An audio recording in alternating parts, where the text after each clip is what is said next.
আমরা দলের ঝান্ডাটা উপরে থাকে।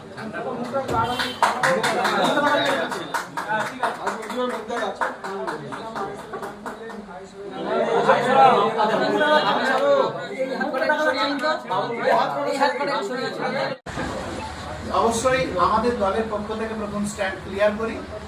অবশ্যই নীতি নৈতিকতার প্রশ্নটা আমরা আজ রাখিনি, বিগত দিন থেকে আজও এবং আগামী দিনেও আমাদের নীতি নৈতিকতার প্রশ্নটাকে আমরা সামনে রাখব।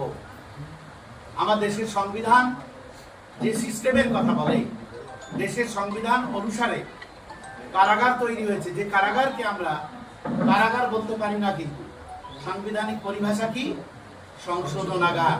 তাহলে আমার দেশের রাষ্ট্র যদি কোনো অপরাধীকে তার সুযোগ দেয় তাকে সংশোধনাগারে রেখে সংশোধন করার, তাহলে আমরা কেউ দেশ এবং দেশের সংবিধানের ঊর্ধ্বে কেউ নই।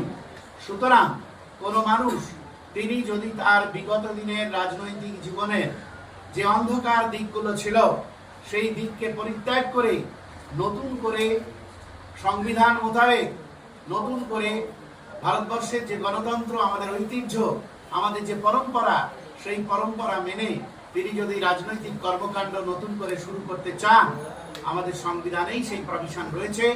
এটাকে সুযোগ দেওয়া আসলে সংবিধানকে এবং সাংবিধানিক সুযোগকে মর্যাদা দেওয়া বলেই আমরা মনে করি। তাও সেটা কোথায়? ক্যানিং হসপিটাল, ক্যানিং এ ওই যে জায়গাটা কি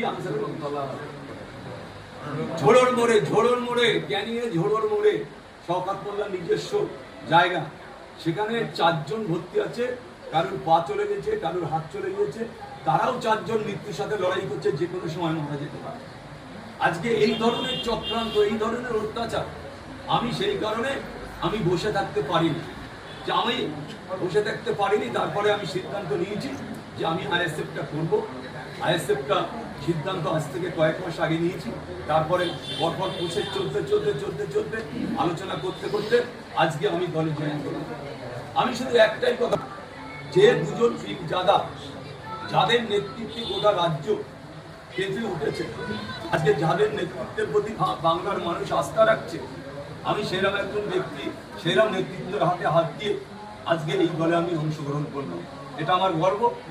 আমি এটা মনে করি যেটা আমার গর্ব, যে আজকে নওশাদ ভাই, আব্বাস ভাইদের মতন ব্যক্তিদের হাত ধরে আমার পাশে আমার দলের সভাপতি বসে আছেন, একজন শিক্ষিত অত্যন্ত ভদ্রলোক, তাদের নেতৃত্বের প্রতি আজকে আমি শুনি, বক্তব্য শুনি। আমার সেক্রেটারি এখানে বসে আছে, অত্যন্ত বক্তব্য দেয়, সুন্দর বক্তব্য।